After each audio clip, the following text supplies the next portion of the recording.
On the 27th of March, 1977, two Boeing 747s collided on a single runway at Los Rodeos Airport on Tenerife.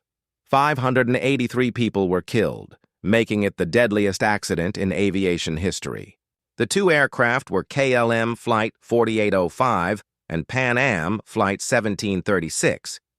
Neither was supposed to be at Tenerife that day. A bomb explosion at Gran Canaria Airport had prompted its temporary closure, diverting numerous flights, including both 747s, to the smaller Los Rodeos Airport. Los Rodeos quickly became congested with diverted aircraft. With limited space, departing planes were forced to taxi and backtrack along the single active runway. Reporting suggests both 747s were fully loaded at the time. Then the weather turned. Dense fog moved in, reducing visibility on the runway and taxiways.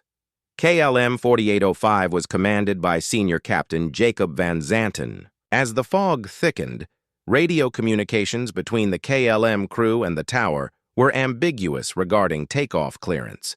Investigators found the KLM captain likely began the takeoff roll before receiving unambiguous clearance to take off.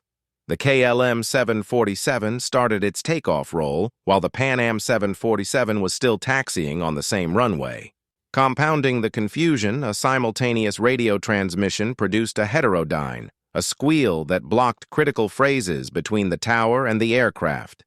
Moments later, the KLM 747 collided with the taxiing Pan Am 747. All 248 people aboard the KLM aircraft were killed.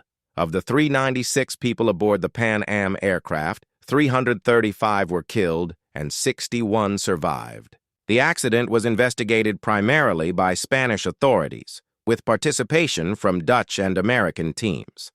The NTSB also published a safety analysis related to the accident.